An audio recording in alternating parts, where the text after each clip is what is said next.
Welcome to the party.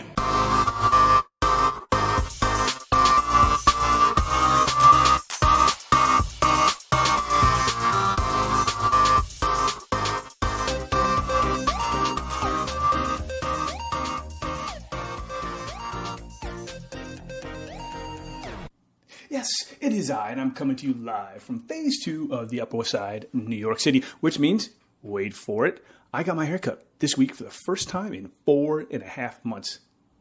But back to more important things, which is why we're here, which is to talk to you and share with you my tweets. But not just any tweets, tweets that are interesting for you to think about, to share with your friends, and to answer questions which you may have not thought about in a week or at all. You can always get at me. See what I did there? At AD_Foster, Twitter, and Instagram. Now on with our show. And now, it's time for What Happened Since We Last Talked. That ball is out of here!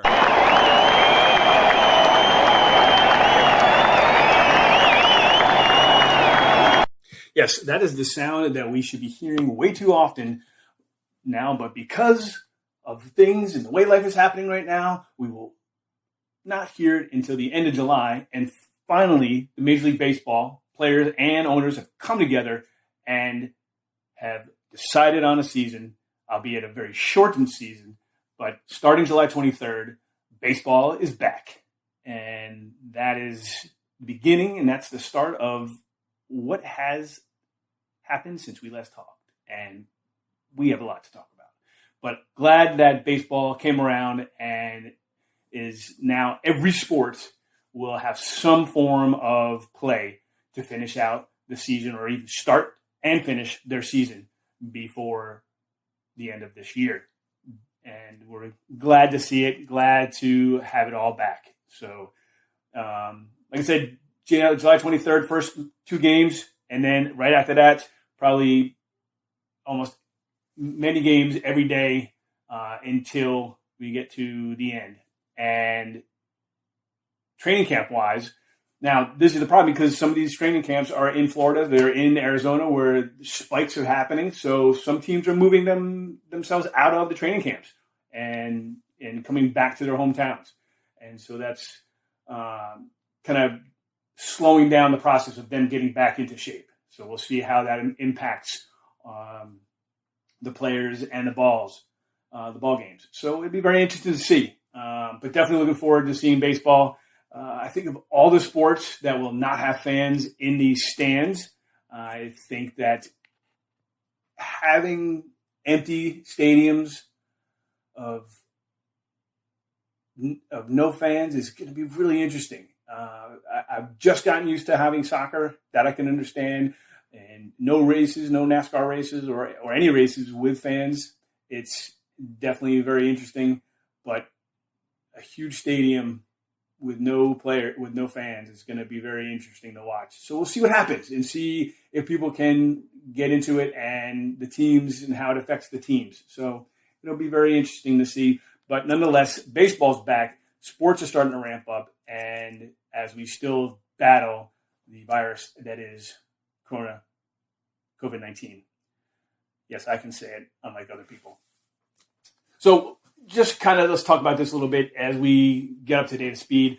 Recently we've seen a 1-day total of cases almost as high as, if not higher than when it first started way back in March. So there's things going on and states are having to react to that. Texas has slowed down their reopening because they were one of the first states way back in March way back in May to kind of ramp things back up and start opening up. Florida as well. Florida, Arizona, Texas, and California all have seen an uptick in their cases. Luckily, hopefully the loss of life is still staying low and not as high as it was before once we have gotten a hold on this and there's more help available. So we'll see what this brings and if this does in fact turn into an increase across the country. New York, New Jersey, and Connecticut have decided together that anybody coming from any of those states that have an uptick had to have a 14-day self-quarantine, kind of something similar to that the UK is doing. So let's see how that goes and see how that gets enforced. All these things to try and bring our states, particularly New York City, having been the hardest hit, back to life, back to their worlds that they knew before Corona, BC. We just started phase 2 in New York City, and we'll see what impact that has on the spike, if there is a spike. But that'll be very interesting to see with more crowds and more people getting together and hanging out. New York City beaches will open up July 1st. So that's another thing. Seeing pictures even yesterday of beaches in the UK packed to the gills and people not social distancing, not wearing masks, and just trying to kind of act like things are normal, which I get. But at the same time, we're also fighting this thing that preys upon those things. And so, they've cleared the beach. They had to clear the beach. They might even enclose it, but we'll see. And the real impact is going to be July 4th weekend when the UK opens up their bars, their theaters, their salons, and really kind of goes for it. So we'll see what happens. It'll be very interesting to see. Universal Studios in Florida is open already. So those kind of things, all these things are happening that we want to get back to normal. Disney's slowly talking about reopening, even though there's a huge push and huge concern to delay that. And we'll see what happens. New York City Marathon canceled. Again, this huge 50,000 people event next to each other for anywhere from 3 to 6 hours more. And so, again, these things are just ways for us to kind of get this thing out of here and make sure it's not something that stays with us for the rest of the year and is not prevalent when the fall comes and the winter comes, when we usually get these things. And so it doesn't just stick around and then all of a sudden have a really another bad case.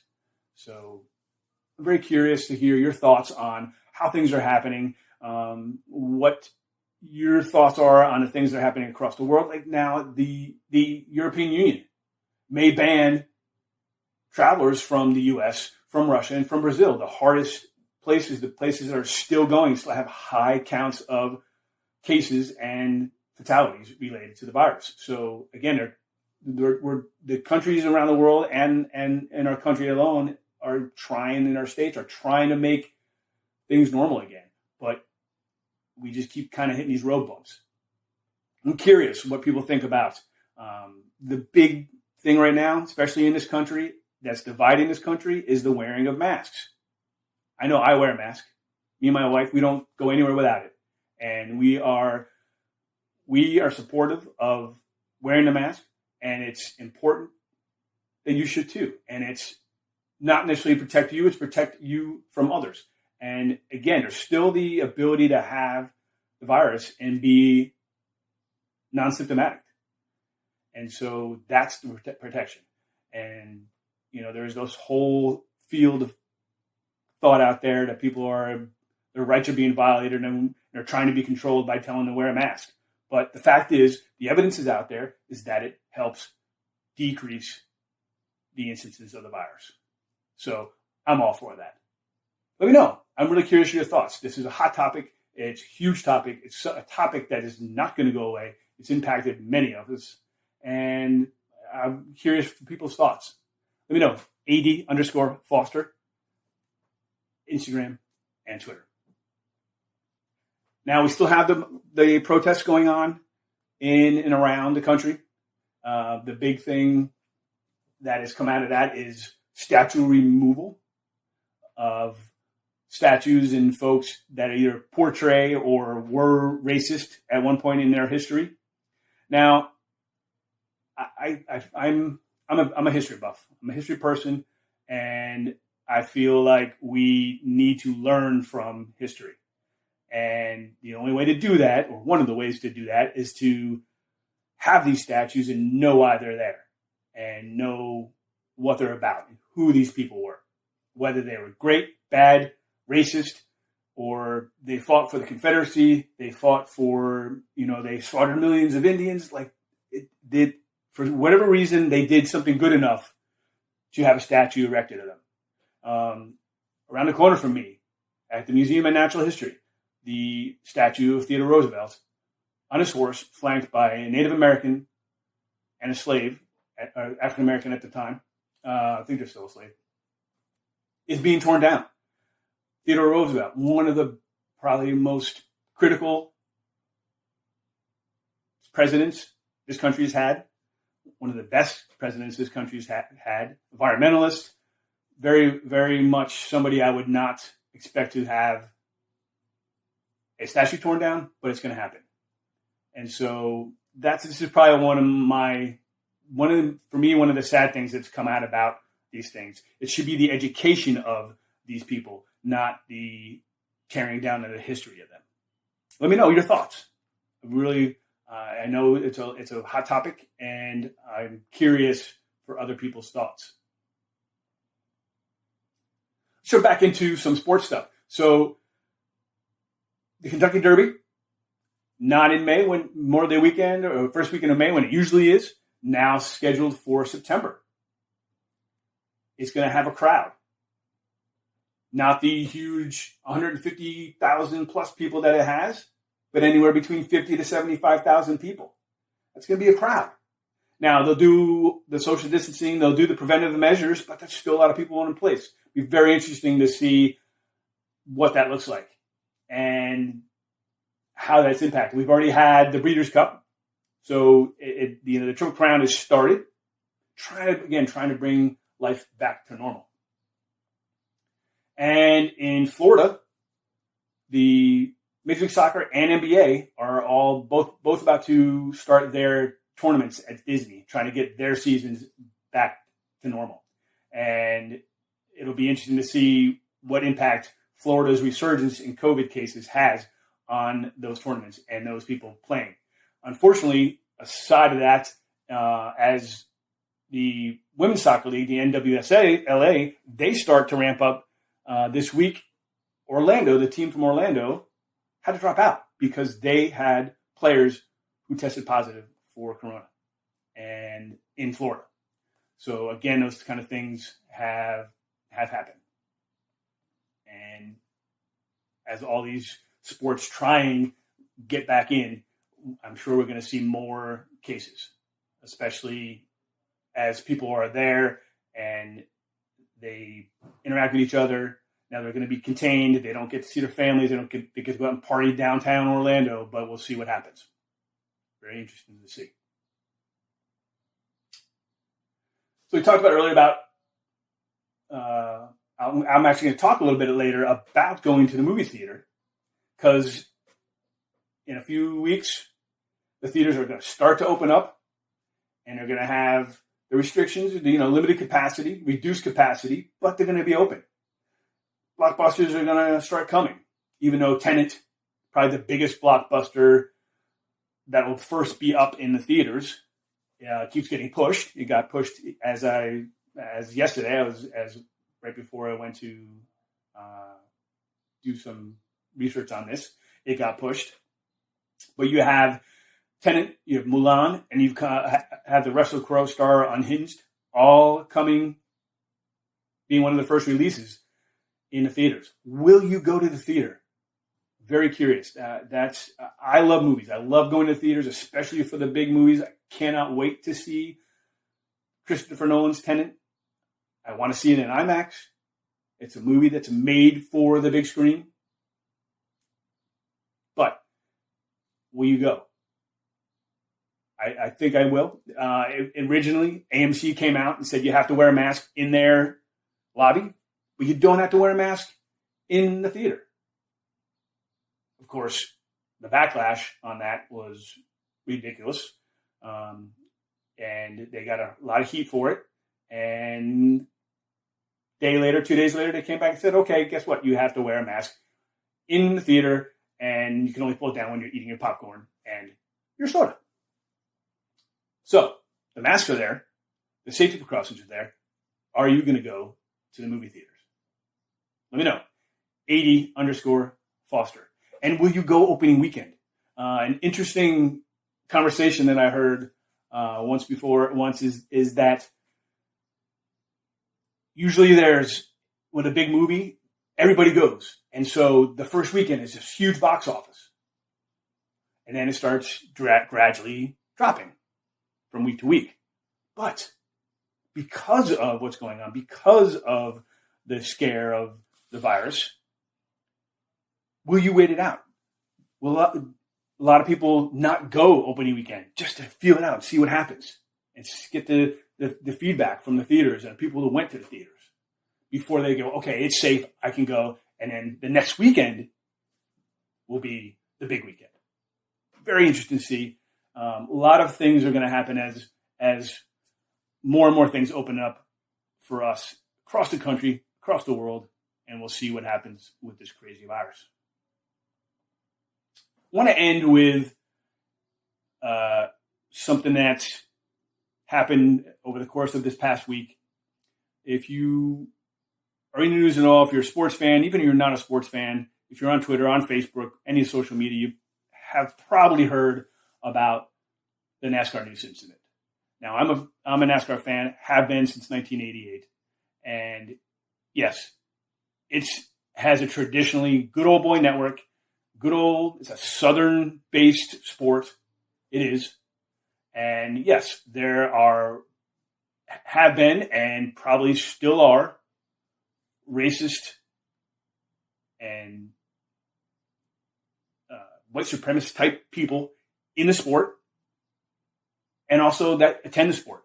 I'm not going to lie. And you can't be naive to think that that's not the case. However, with the result of this Black Lives Matter movement, NASCAR has seen the light. They've come around because when the Colin Kaepernick thing happened and the whole take the knee happened, they came out firmly against taking the knee, and they basically threatened drivers and crews with punishment if they did it.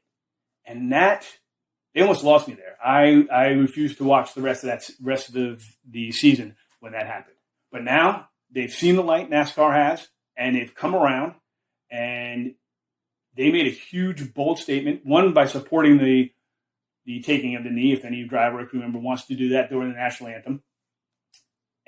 But then they went a step forward and they are eliminating the Confederate flag from any races, any flags flying, any stickers, anything that resembles or is the Confederate flag from their racetracks and events, which is a huge move for NASCAR and one applauded across the world.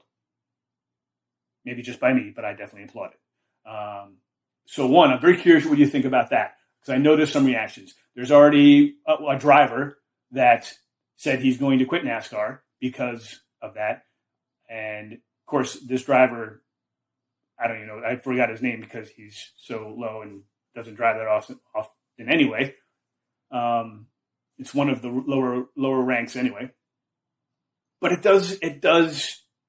did shake a little tail feathers. I'm curious what you think. AD_Foster. Let me know.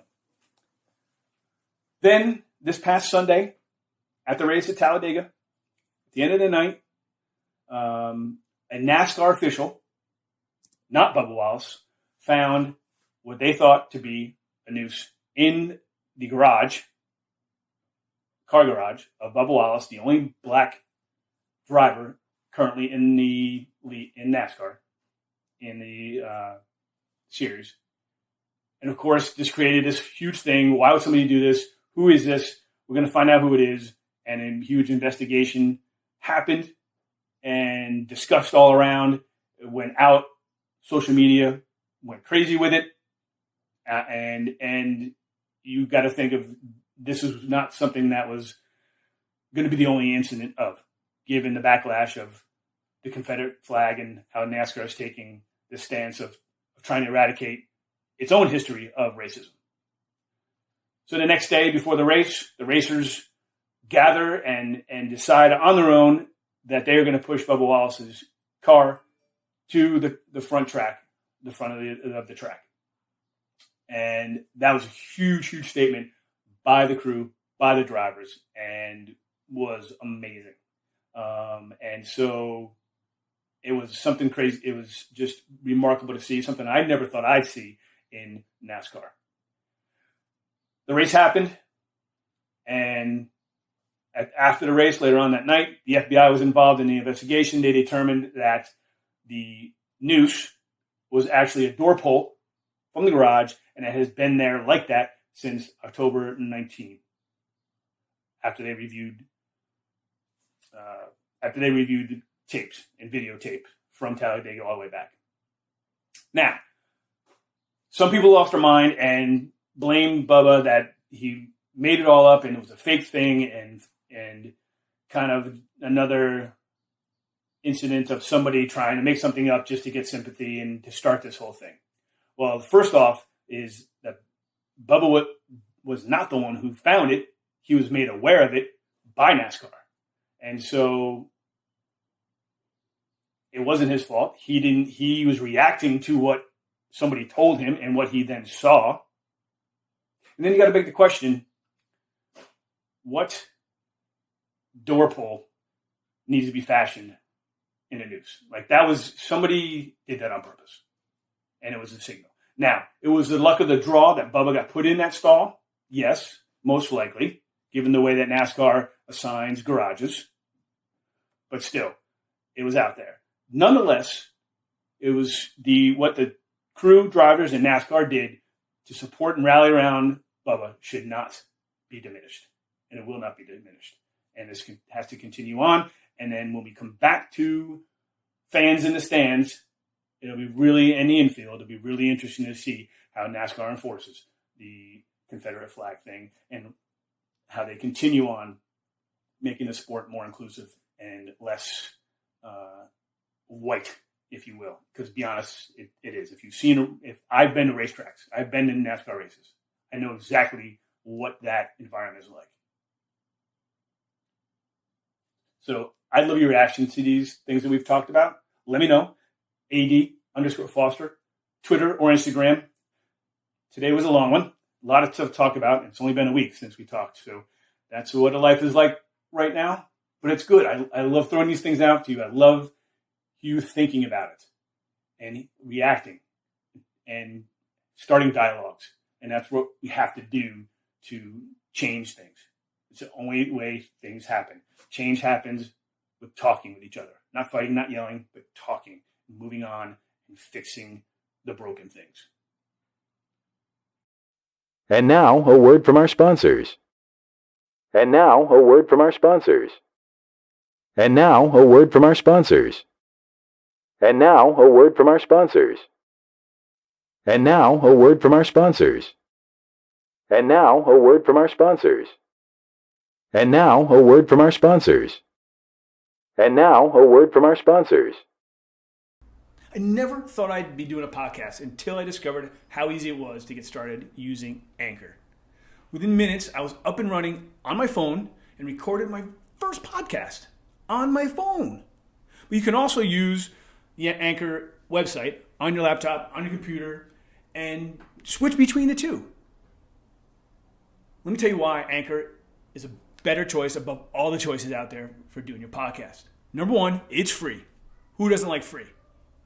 Number two, Anchor walks you through the steps of creating, recording, and getting your podcast on all the major platforms.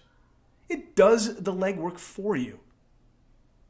Number three, you can make money from your podcast right from your first listener. Who likes making money? This guy. Anchor is the complete package when it comes to producing your podcast on your phone or your computer. So go to your app store, download the Anchor app, or go to the website, anchor.fm, and get started. That's all you have to do to get your podcast underway. This is Tweet Talk. This is with Scott. This is with Scott. Don't touch that dial. Touch that dial. Our first tweet comes from Scott E. Weinberg at SCOTTEWEINBERG and asks, name a movie franchise that gets progressively worse each film. Now, there's so many franchises out there we can choose from, unfortunately, and there's a lot that just kind of move on from each movie And unlike you want, they don't get better.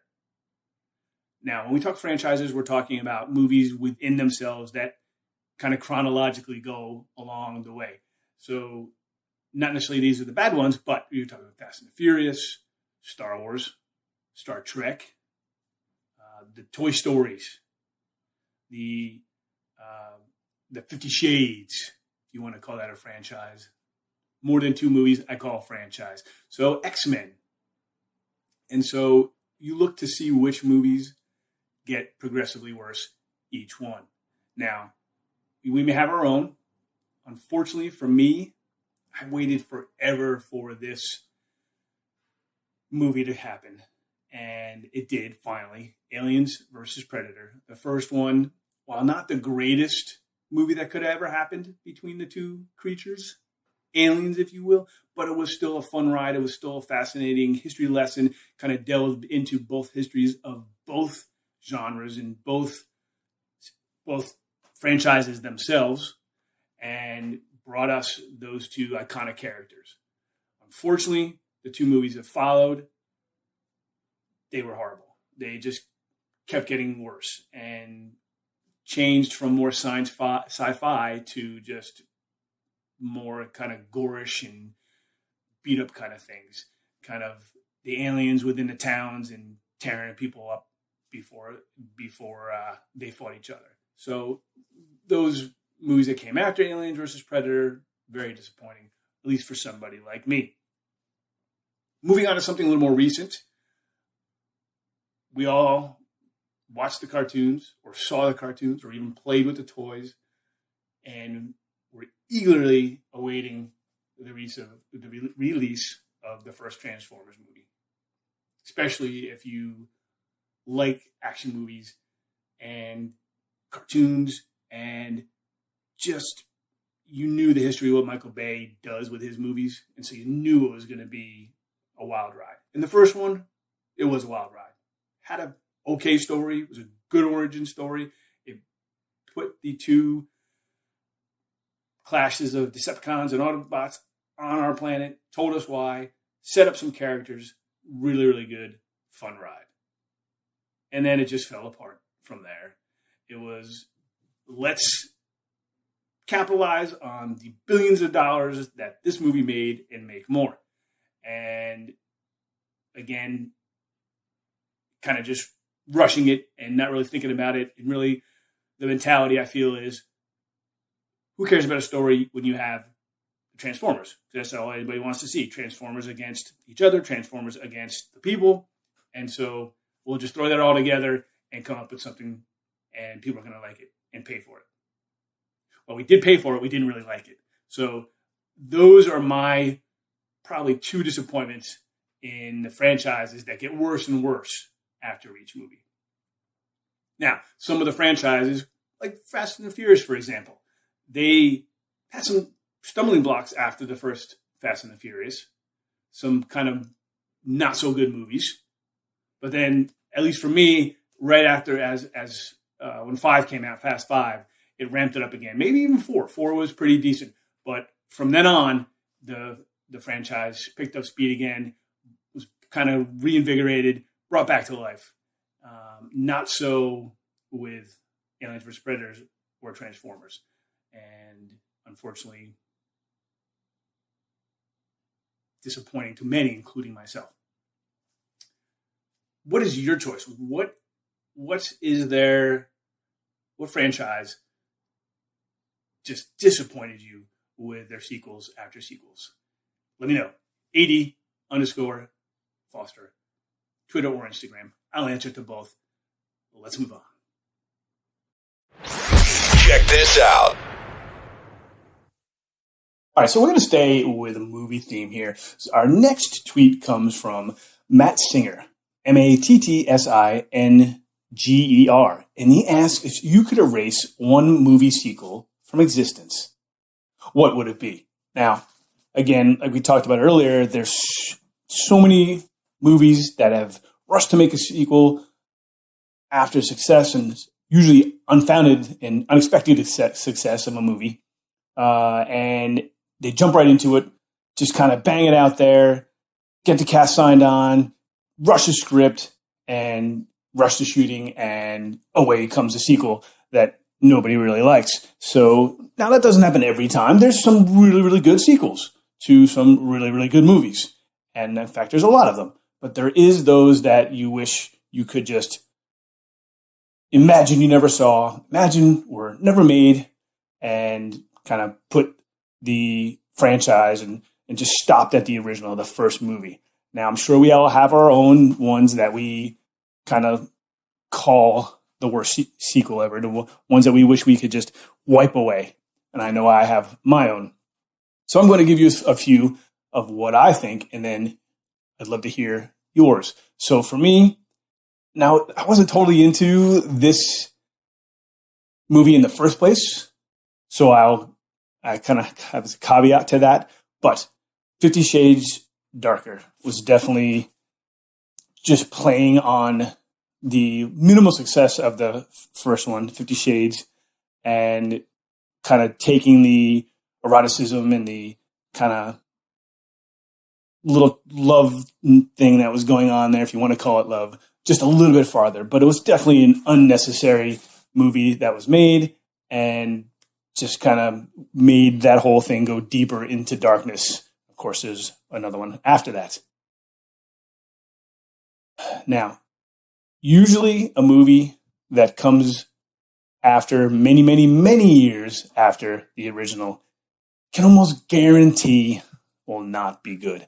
And unfortunately, as much as I was looking for a sequel, and as much as a sequel to this movie should have happened way earlier than it did, can almost guarantee, even before it started and came out, that it was going to be bad. And yes, I am talking about Independence Day 4, Independence Day, Resurgence. Now, Independence Day was an amazing movie. It was a really fun ride and just kind of well put together, especially for a summer popcorn movie. I tried to watch Independence Day Resurgence. And there's people in that movie that I really enjoy watching, and I know, and I still could not watch the movie. That was a big disappointment, and not probably one of the Artful Director's, Roland Emmerich's, favorite movies in his list of movies that people like. Speaking of rushed movies and movies that jumped on the unexpected success of the original, talking Hangovers. Hangover 2, why was it made? Let's not even talk about Hangover 3, because that was the actors being available, and let's see what little we can drain out of this whole franchise, if you will. But Hangover 2 was just a way for them to go to Thailand. That was it. Hey guys, let's make a movie, go to Thailand. Sure, great. Not so much for us. Our eyes and ears were hurt as we sat and watched this movie, and it should have never been made. Just my opinion. And then there's the movies that try and jump on the success of the original and don't even have the original cast members. There's so many of those. Rarely do those work. Rarely do those see the success of the original. One of my big examples is The Mask. The Mask was a fun movie. Jim Carrey, Cameron Diaz, fun ride, great concept, cute dog. And then The Son of the Mask. What was that? The Mask didn't even look good. And let alone the movie. That was a sad, sad ride. And unfortunately, that was something that should have never been made. And lastly, there's the movies that are hits and cheaply made and come out of the gate and surprise everybody. And they go and say, let's make a sequel. And the sequel is nothing like the original. None of the same actors. Just this 180-degree turn into something that they think we might want to watch. and it fails miserably. And yes, I am talking about Blair Witch 2, The Book of Shadows. Now, if you saw Blair Witch, it was a very well done, very cheaply made and quickly made movie, but definitely not a cheap movie. And it played on all our stuff, scared the crap out of most everybody who saw it, including myself. And I'm not a big scary kind of movie guy. I did enjoy it. Then you take Blair Witch 2, Book of Shadows, and they try and make something, they call it Blair Witch, but it just doesn't feel any connection to the original, and it's on its own, and it's a sad rendition of something that was fun and scary. This was meaningless.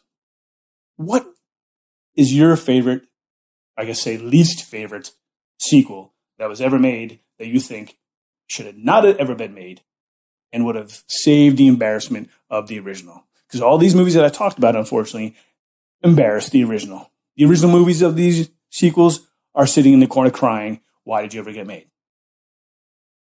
Let me know. AD_Foster at Twitter and Instagram. So before we get into our last tweet, I just want to point you in the direction of SoundCloud. If you like music and you like house music, which is what I mostly do, check out my sets, my tracks, my playlists on SoundCloud at DJ AD Foster. That's DJ ADFOSTER. I thank you for coming along. Steer your way that way after you finish this pod. Okay, so our last tweet comes from It's Ramad at ITS_RAMAD. And he talks about movies and date night. So we've all been cooped up in our places, locked down, with or without our significant other, our wife, our friend, what have you, and not being able to go out, not being able to have a date night, especially if you have kids, and take the opportunity once a week, once a month to do a date night. And for some of us, it's come to an end where we've been able to go out and do things, not movie theaters, unless you have a drive-in. But soon, hopefully in a month or so, in middle of July, movie theaters are going to start to open up in certain places, and we can have your traditional date night again. So what is your favorite date night? What do you usually do? Do you have a tradition that you do? Do you have a place you go? I know for us, we have a few different places that we like to go. We don't really do the movie thing anymore. We do it that's our Sunday or Saturday matinee, usually a Sunday. Or if we have a day off, we'll steal away and do that.